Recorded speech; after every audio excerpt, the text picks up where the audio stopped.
David Ganosi, bonjour. Bonjour. Alors vous êtes le gérant de Fidelity Patrimoine, le fonds patrimonial de Fidelity. Alors je rappelle pour ceux qui ne le savent pas que c'est un fonds qui a généré une performance annualisée de 5,1% sur 3 ans. C'est une performance arrêtée au 30 septembre et que sur cette période, la volatilité a été maîtrisée puisqu'elle est également de 5,1%. Donc de très belles performances, mais qui auraient pu être encore meilleures s'il n'y avait pas eu l'été et les inquiétudes entourant la Chine et sa croissance. Les marchés actions ont subi une très forte correction consécutive au fait qu'on imagine que la Chine puisse atterrir en catastrophe. Alors, la grande question, c'est de savoir est-ce que ce risque est surévalué par les investisseurs ou au contraire, est-ce qu'on va vers le pire et donc un marché baissier ? Je pense qu'effectivement, la question clé, elle est là. On a eu quelques péripéties à partir du printemps et au cours de l'été avec la Grèce et puis la remontée des taux en Europe. Mais la vraie question, et ce qui a beaucoup impacté les marchés actions, en particulier au cours de l'été et au cours du mois d'août, et encore sur le mois de septembre, c'est la question chinoise, avec effectivement quelques chiffres qui ont été décevants sur le secteur industriel chinois. Il y a eu aussi, je crois, quelques annonces un peu hasardeuses, on va dire, en termes de politique économique concernant la gestion du change, le yuan, plus des interventions sur le marché actions qui ont été également pas très maîtrisées, on va dire. Investir sur un marché qui est en train de corriger une bulle, bon, c'est peut-être pas la meilleure des choses à faire. Donc tout ça a effectivement amené les opérateurs et les marchés financiers à s'interroger sur l'ampleur du ralentissement chinois. Est-ce qu'on a une économie chinoise qui est en train d'atterrir de façon brutale, de connaître un ralentissement brutal? Donc là, on ne parle plus de 6 ou 7% de croissance, mais de 2 ou 3, voire de moins. Donc est-ce qu'on a ça qui se produit aujourd'hui et potentiellement quels sont les effets sur le reste des émergents d'une part, mais aussi et surtout sur les pays développés? Alors votre diagnostic? Donc nous, par rapport à ça, je dirais qu'on a une vue qui est moins négative et moins pessimiste que ce que semblent n'avoir pensé les marchés au cours de l'été. Donc incontestablement, on a un ralentissement qui est en place sur l'économie chinoise, mais ce n'est pas nouveau, ça fait pas plusieurs trimestres que ça dure.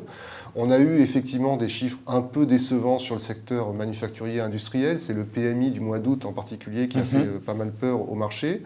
Ceci étant dit, est-ce qu'on peut diagnostiquer aujourd'hui un atterrissage brutal de l'économie chinoise? Notre réponse est non. On a un secteur industriel qui est effectivement en ralentissement, mais le reste de l'économie se porte pas si mal que ça quand on regarde les indicateurs de la consommation, les indicateurs d'activité dans les services. Il ne faut pas oublier que les services pèsent désormais plus lourd que l'industrie dans l'économie chinoise. On a des choses qui sont relativement encourageantes. On a eu aussi quelques inquiétudes sur le marché immobilier. On a des signes un peu plus encourageants sur le secteur immobilier. Donc je ne suis pas en train de dire que tout va bien en Chine. Il y a des risques sérieux. Il y a notamment le risque de l'endettement, parce que la croissance chinoise depuis 5 ans, elle a été en partie financée par une montée de l'endettement. Donc c'est un risque qu'il faut surveiller et avoir en tête. Mais aujourd'hui, vous n'imaginez pas de contagion? Non. Alors, je pense que c'est ça la clé, c'est que d'une part... Aux émergents et aux pays développés? Exactement, je pense que la clé c'est que déjà on ne constate pas et on ne pense pas que l'économie chinoise va connaître un ralentissement très brutal. Et donc à partir de ce moment-là, on ne pense pas que ce ralentissement chinois qui est incontestable va se traduire par un retournement du cycle économique, en particulier dans les pays développés. Alors vous prenez acte tout de même, David, du ralentissement chinois. Tout à fait. Ce ralentissement, il affecte l'économie émergente, donc il les fragilise quelque peu. Or, on est en train de se demander si la Réserve fédérale va finir par remonter ses taux. Et je crois savoir que vous estimez qu'elle va le faire à un moment ou à un autre, puisque la croissance américaine est suffisamment solide pour qu'elle le fasse. Mais si elle le fait, est-ce qu'elle ne va pas fragiliser davantage les émergents et donc créer ce risque de contagion qu'aujourd'hui vous minorez ? C'est précisément pour ça qu'elle s'est abstenue au mois de septembre, je crois. Je pense qu'il y a 2 ou 3 mois, si on avait demandé à la Fed est-ce que vous allez monter vos taux en septembre, la réponse aurait probablement été oui, parce que du point de vue domestique, tous les indicateurs américains justifient plutôt de remonter les taux. Alors pas de durcir la politique monétaire, mais juste de la ramener à quelque chose d'un peu plus normal, d'être moins accommodant que ce qu'elle est aujourd'hui. Je crois que la Fed s'est abstenue au mois de septembre très clairement à cause des incertitudes sur les émergents principalement et sur la Chine en particulier. Et effectivement, on peut considérer que la Réserve fédérale a une forme de responsabilité, je dirais, involontaire sur les émergents, puisque beaucoup de ces économies-là sont directement impactées par le niveau des taux d'intérêt américains et par l'évolution du change. Donc oui, je crois qu'effectivement, aujourd'hui, la Fed s'est abstenue de tout mouvement, de tout resserrement des taux, parce que la tension est un peu montée sur les émergents, et que si la tension persiste, je pense qu'elle pourra encore s'abstenir un certain temps. Mais si on ne pense pas que les économies émergentes vont dans le mur, vont dans un ralentissement très brutal, je crois que la Fed relèvera ses taux. Et donc, nous, on est plutôt dans l'idée que d'ici 3 mois, les choses seront plutôt calmées sur les émergents et que la Fed aura le champ libre pour normaliser sa politique monétaire. Et la remontée des taux sera un signal positif. Mais tout à fait, exactement. Alors, en termes d'allocation, vous étiez en début d'année, au printemps, on s'était vu, plutôt confiant dans les actions. Vous maintenez cette confiance à cette classe d'actifs ? Exactement. Donc effectivement, je crois que les éléments clés à avoir en tête, c'est que depuis le début de l'année, l'exposition en actions du portefeuille patrimoine, elle a été entre, on va dire, 33 au minimum et 39 au maximum. Donc pas loin de la borne haute et plutôt surexposée. Qui est 40%. Voilà, qui est 40%, donc plutôt surexposé sur la classe d'actifs actions. On a été surpris, mais je pense comme beaucoup de monde, par le recul des marchés actions sur le mois d'août, donc le fonds était relativement exposé. Mais cette baisse-là, pour moi, n'a pas été un argument pour réduire l'exposition aux actions. Donc le portefeuille reste relativement exposé aux actions aujourd'hui, puisque la part action est autour de 35%. Donc à peu près ce qu'elle était au cours de l'été. Et ce sont des actions principalement européennes ? Alors, encore une fois, on maintient effectivement des paris assez nets, notamment sur les actions européennes, puisque la poche actions européenne, c'est à peu près 20% du fonds. Donc très majoritairement, je dirais, la partie action aujourd'hui est en actions européennes.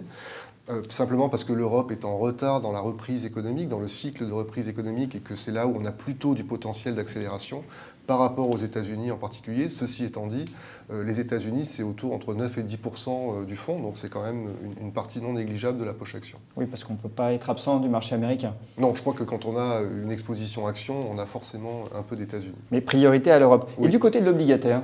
Alors sur l'obligataire, uniquement de l'Europe aussi, parce que je crois que les questions qu'on a évoquées sur la hausse des taux, c'est d'abord une question sur les États-Unis.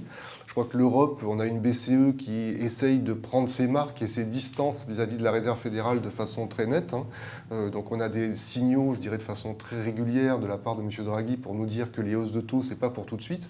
Et ça, c'est quand même quelque chose qui devrait plutôt protéger l'obligataire européen. Et donc nous distancier par rapport alors à ce qu'on a un risque de États-Unis. remontée des taux, vous l'avez évoqué, aux États-Unis, et ça pourrait pénaliser ceux qui sont exposés à la dette américaine. Donc, Tout à fait.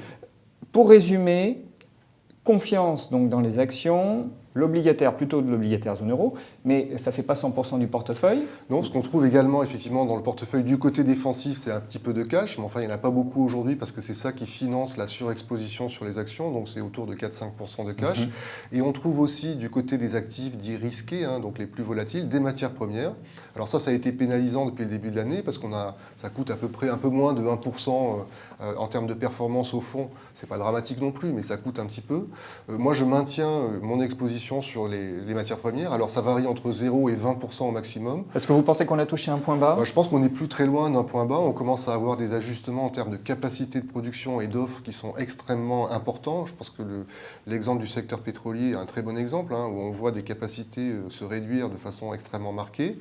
Alors sur le timing, c'est toujours très compliqué, mais je pense qu'après la baisse qu'on vient de connaître, qui a été encore significative cette année, puisqu'on est autour en euros, on va dire, de 7-8% de baisse depuis le début de l'année sur les matières premières.